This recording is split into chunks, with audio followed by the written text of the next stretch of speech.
नमस्कार। कक्षा 11वीं के टीम 2 लेखन कला और शहरी जीवन के अगले भाग में आपका स्वागत है।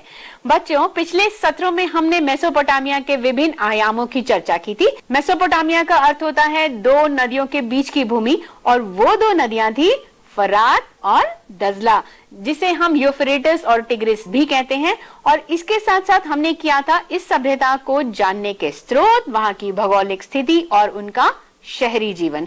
और आज हम चर्चा करेंगे मेसोपोटामिया की लेखन कला के बारे में।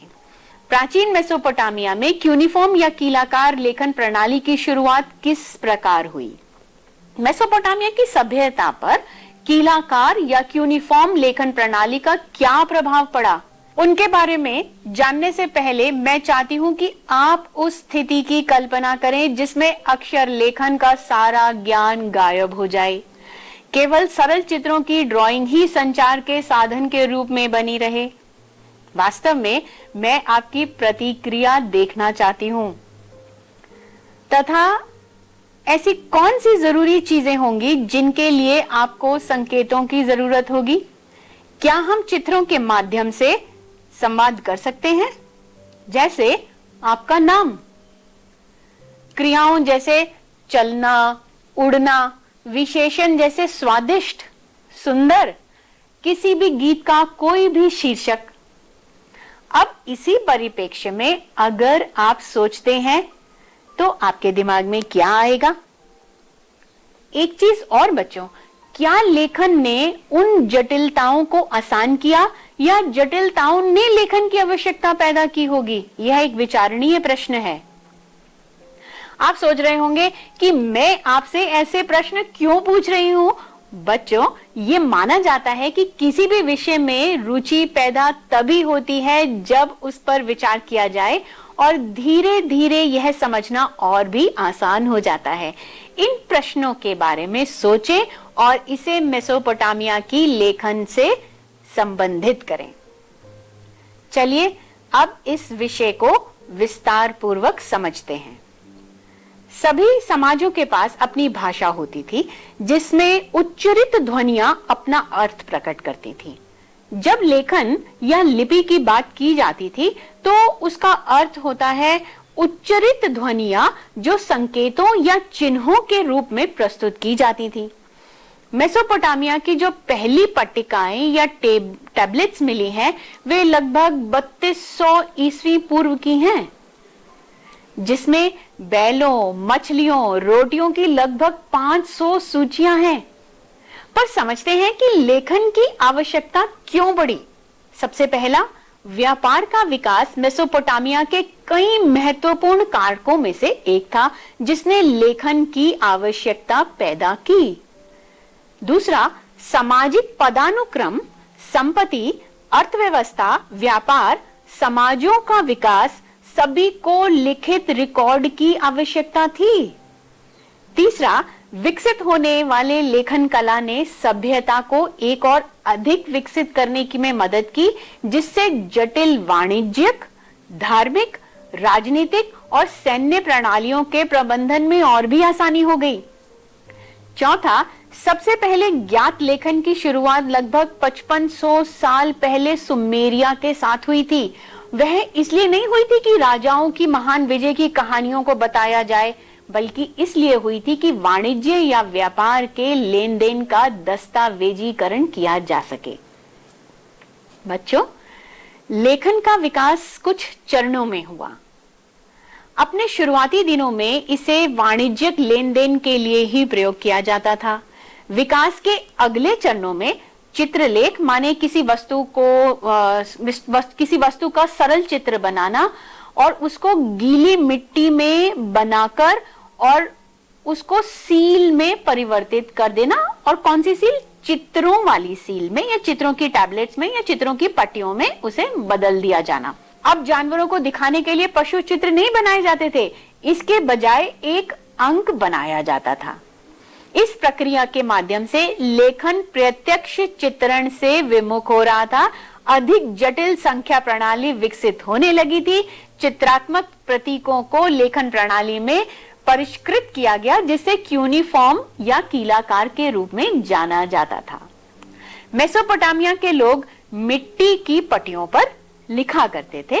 लिपिक चिकनी मिट्टी को गीला करते थे, फिर उसे गूंथ कर, उसे थाप कर एक आकार के पट्टी का रूप दिया करते थे, जिसे वह आसानी से अपने एक हाथ से पकड़ सकें।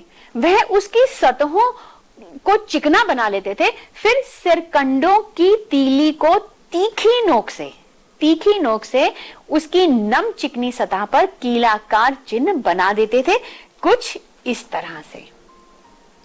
जब यह पट्टिकाएं धूप में सूख जाती थी तो पक्की हो जाती थी और मिट्टी के बर्तनों जैसी मजबूत हो जाती थी। जब हिसाब गैर जरूरी हो जाता था तो इन पट्टियों को फेंक दिया जाता था। जब पट्टी एक बार सूख जाती थी तो उस पर कोई भी अक्षर दोबारा नहीं लिखा जा सकता था। 2600 ईस्वा पूर्व तक वर्ण कीलाकार क्यूनिफॉर्म हो गए थे और भाषा सुमेरियन थी। लेखन अब न केवल हिसाब किताब रखने के लिए बल्कि शब्दकोश बनाने, भूमि हस्तांतरण के लिए, कानूनी मान्यता देने के लिए, राजाओं के कार्यों का वर्णन करने के लिए और राजा द्वारा भूमि के कानूनों में परिवर्तन करने के लिए भी उपयोग में लाया जाता था। चलिए बात करते हैं अब लेखन प्रणाली की। जिस ध्वनि के लिए कीलाक्षर या कील का चिन्ह का प्रयोग किया जाता था वह अकेला व्यंजन या स्वर नहीं होता था, जैसे अंग्रेजी वर्णमाला में म, एम या ए होता है, लेकिन अक्षर होते थे, जैसे इन या पुट। इस प्रकार लिपिक को लिखने के लिए सैकड़ों चिन्ह सीखने पड़ते थे और गीली पट्टी पर उसके सूखने से पहले ही लिखना होता था। लेखन का कार्य बड़ी कुशलता से करना होता था। भाषा को ध्वनियों के हिसाब से चित्रित किया जाना एक बहुत बड़ी बात है ना बच्चों। क्यूनिफॉर्म के साथ लेखक कहानियों को बता सकते थे, इतिहास से संबंधित थे और राजाओं के शासन का समर्थन भी कर सकते थे।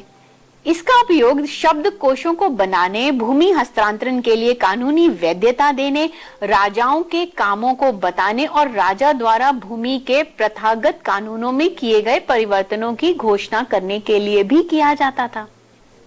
सुमेरियन मेसोपोटामिया की सबसे पहली ज्ञात भाषा धीरे धीरे बाद में 24 ईस्वी पूर्व से अक्काडियन भाषा में बदल गई।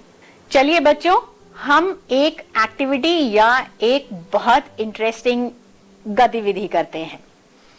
एक सील या पट्टी बनाने के लिए आप मिट्टी या क्ले या आटा भी ले सकते हैं, जैसे मैंने यहां पर आटा लिया है। सबसे पहले आप इसे गूंथें। मिट्टी के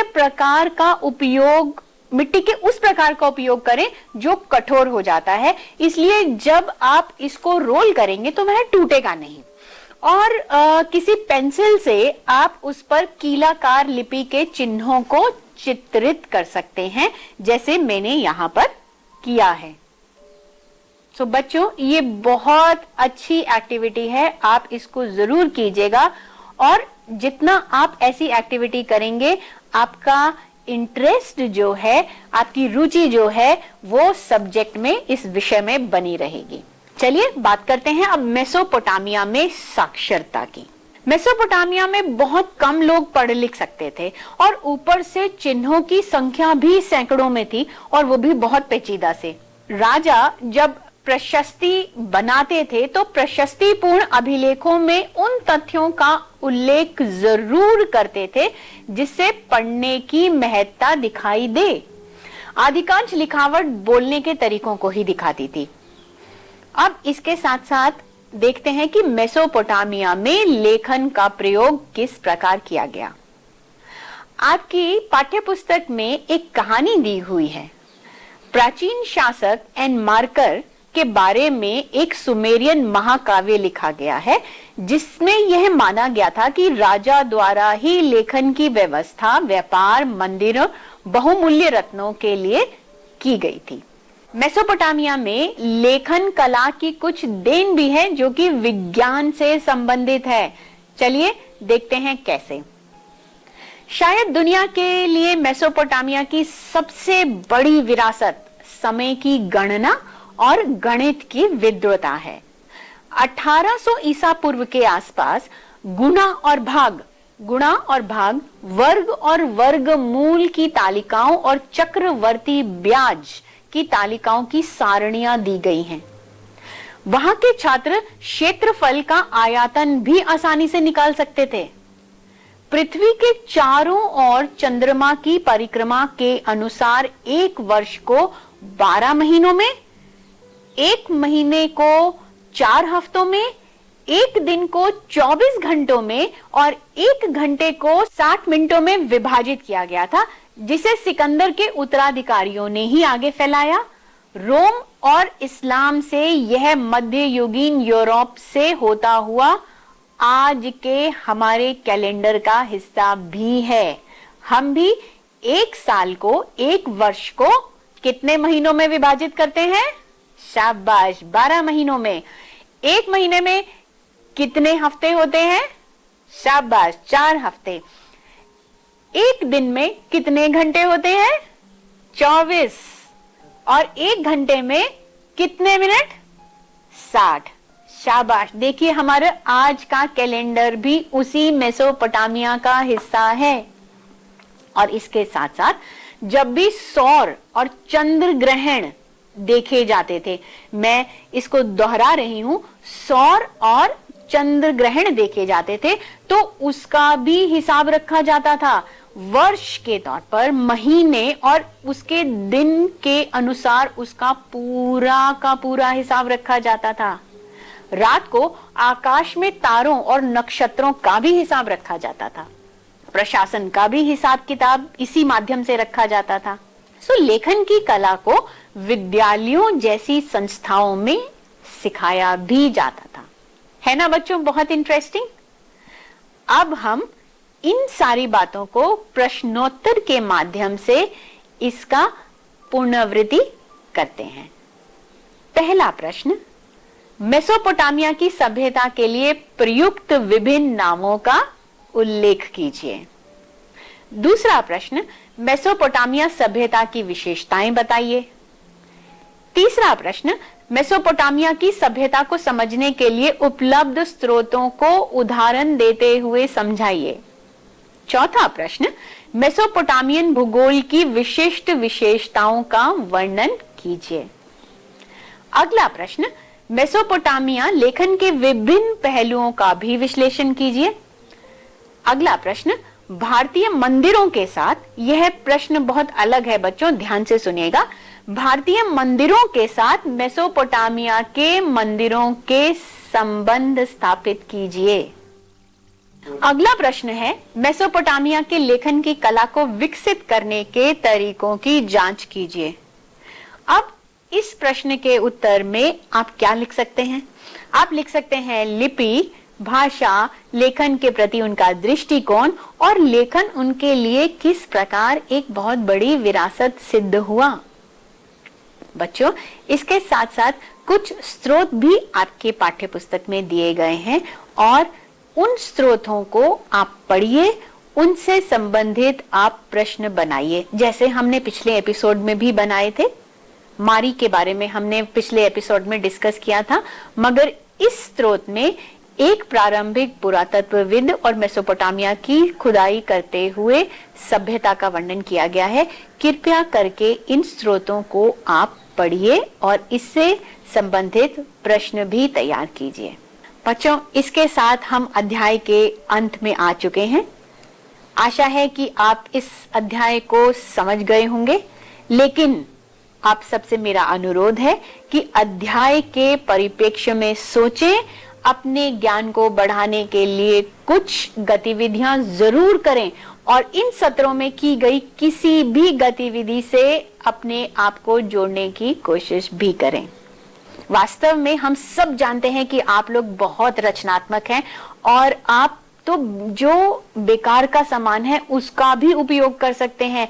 आप कार्टून भी बना सकते हैं, आप एक स्टोरी लाइन भी बना सकते हैं, आप किसी भी कल्पनाशील स्थिति पर एक कविता भी लिख सकते हैं। बच्चों, मेरी आप सबसे विनती है कि आप अच्छी तरह से पढ़ें और विषय के अनुसार सीखें भी। इसी के साथ धन्यवाद और नमस्कार।